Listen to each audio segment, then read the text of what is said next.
میں سمجھتا ہوں کہ یہ دیر پا نہیں ہوتی. وہ سب سمجھتے ہیں اندر سے کہ یہ ہم سے کیا کر رہے ہیں. دس از آل شارٹ ٹرم. یہ کوئی لانگ ٹرم اپروچ یا پائیدار اپروچ نہیں ہے. تو میں سمجھتا ہوں کہ آج اس حوالے سے آج ہم یہاں پر اکٹھے ہوئے ہیں. میں زیادہ وقت نہیں لینا چاہتا. میں صرف بات کو ختم کروں گا اپنی صرف ایک دو اور گزارشات کر کے کہ اس وقت کووڈ سے آنے سے پہلے لاکھوں لوگ بے روزگار ہو چکے تھے ان کی مکمل انکمپٹنس اور نالائکی کی بنیاد پر. کووڈ کے بعد تو ظاہر ہے کووڈ کا بھی ایک اپنا میسو نیگیٹو امپیکٹ ہوا ہے اور اب لاکھوں لوگ اور بے روزگار ہونے جا رہے ہیں بدقسمتی سے. اللہ تعالیٰ I hope I am proven wrong but حقیقت یہ ہے. اور پھر کاروبار ٹھپ ہے, دکاندار چلا رہا ہے, اور جو نیب نیازی گٹھ جوڑ نے پشاور سے لے کے کراچی تک پوری کی پوری جو ہماری جو انویسٹمنٹ جو کمیونٹی ہے اس کو خوف زدہ کر دیا ہے. افسر شاہی کام کرنے کو تیار نہیں, اور جو جس طرح کے الزامات دیے جا رہے ہیں, جس طرح کی دن رات, اور شبلی فراز جیسا میرے دل میں ان کے لیے احترام ہے. میرے وہ کولیگ ہیں, میں خود حیران ہوں کہ وہ کس کی زبان بول رہے ہیں شبلی فراز. تو کہنے کا مقصد یہ ہے میرے بھائیوں اور بزرگوں اور بہنوں کہ آج ہم اکٹھے ہوئے ہیں یہ بتانے کے لیے کہ جو کچھ یہ سلیکٹڈ گورنمنٹ کے لیے کیا گیا اور جو ان کو سپورٹ ملی ہے اس سپورٹ کو اور انپریزیڈنٹڈ سپورٹ ملی, اس کے باوجود بھی یہ جو پاکستان جو اس طرح جا رہا تھا یہ نوز ڈائیو بدقسمتی سے جاری ہے اور اٹ از انویٹڈ. اس میں کوئی ابھی تک کوئی رکاوٹ نہیں آئی. وہ بالکل نیچے جا رہی ہے, ہماری اکانومی نیچے جا رہی ہے, ہماری معیشت نیچے جا رہی ہے, ہماری ایکسپورٹس پروڈکشن ہماری انویسٹمنٹس سب جس کی بات آپ کر لیں. تو کیا وہ پاکستان بہتر تھا یا یہ پاکستان بہتر ہے؟ یہ اس کی ساری تفصیل یہاں پر موجود ہے. میں نے آپ کا بہت وقت لیا اور اس کے حوالے سے اب میں دعوت دوں گا خواجہ آصف صاحب کو. انہوں نے جانا ہے اسمبلی میں, ان کا بزنس ہے, یہ خارجہ کو بات کریں گے. میں ختاماً یہ عرض کروں گا کہ کشکول توڑنے یہ آ رہے تھے, آئی ایم ایف کا چیپٹر ختم کرنے جا رہے تھے اور یہ کہہ رہے تھے کہ مر جائیں گے, آئی ایم ایف کے پاس نہیں جائیں گے, مر جائیں گے, قرضے نہیں لیں گے. 1 روپیہ بڑھتا ہے ڈی ویلو ہوتا ہے تو 100 روپے اوپر پڑتا ہے, اور اگر بجلی مہنگی ہے تو وزیر اعظم جو ہے سمجھ لیجیے خدا نخواستہ وہ چور ہے, اگر فلاں چیز مہنگی ہوتی ہے تو وزیر اعظم جو ہے وہ. آج یہ ساری باتیں کہاں گئیں؟ آج قوم سوال کرتی ہے, پوچھتی ہے, اور پھر یہ کہہ دینا کہ جناب اپنا گھبراؤ نہیں, ڈرو نہیں اور فکر نہ کرو. اس طرح کیا لوگوں کے پیٹ بھر جائیں گے؟ اس طرح روٹی مل جائے گی؟ آج لوگ روٹی کو, ایک وقت کی روٹی کو ترس رہے ہیں. اللہ کرے کہ پاکستان کے حالات بہتر ہوں. We are responsible sensible opposition, اور ہمیں انہوں نے دیوار سے لگایا. اس کے باوجود گواہ ہے 2 سال کا ریکارڈ کہ فلور آف دی ہاؤس پہ میں نے اور میری پارٹی نے اور باقی اپوزیشن پارٹیز نے پھر بھی اپنا تعاون کا ہاتھ بڑھایا, لیکن جس طرح انہوں نے اس کو دھتکارا اور پایا حقارت سے اس کو دھتکارا, وہ بھی تاریخ کا حصہ ہے. اور اب یہ قوم کو بتائیں, اپنے ریزلٹس بتائیں قوم کو, اور خالی یہ کہنا کہ میں این آر او دوں گا اور فلاں نہیں کروں گا, کیا اس سے لوگوں کے پیٹ بھر جائیں گے؟ Thank you very much. Sir ایک دفعہ کھڑے ہو کے رپورٹ اگر آپ لانچ پکڑ کے ایک دفعہ آپ کھڑے ہو کے لانچ, یہ رپورٹ ہے جی, آج ہم آپ کو ڈسٹریبیوٹ کریں گے.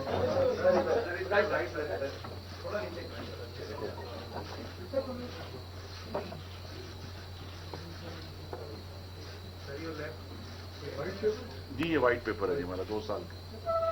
میں لیفٹ اینڈ رائٹ ہو رہا ہوں, یو ٹرن نہیں مار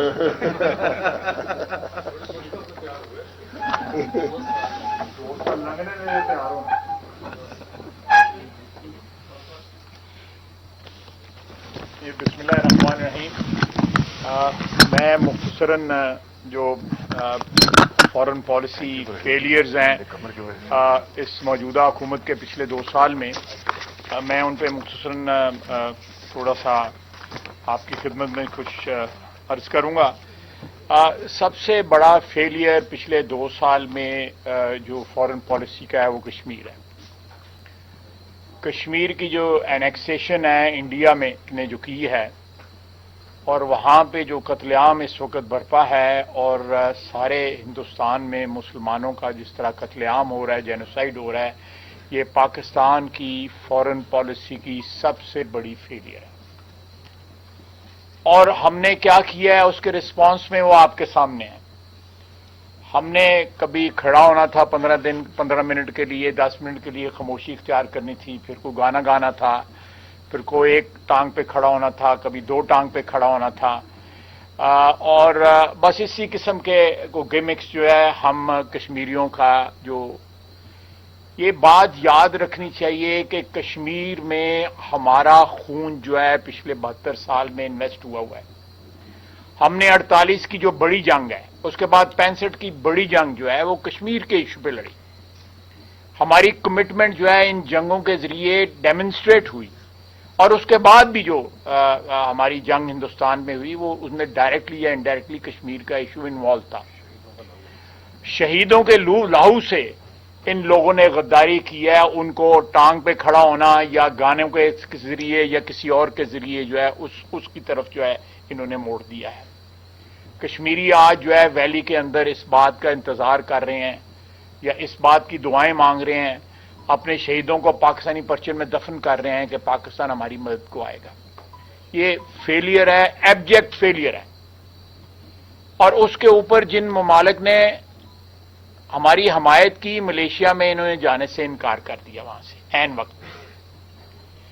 نہ ان کے ساتھ رہے، نہ سعودی عربیہ کے ساتھ رہے، ادھر کرے نہ ادھر کرے، نہ ادھر کے رہے نہ ادھر کے رہے۔ یہ کانٹرڈکشنز ہیں فارن پالیسی کی کہ آپ نے ایک لابی کو اپیز کرنے کے لیے دوسری لابی کو جو ہے وہ ناراض کیا، اور الٹیمیٹلی دونوں جو ہیں وہ دونوں ناراض ہو گئے۔ سعودی عربیہ ہمارا وہ دوست ہے کہ 71 کی جنگ میں ان کی نیوی کے پاس صرف 2 گن بوٹس تھیں، انہوں نے دونوں کی دونوں ہمیں بھجوا دی۔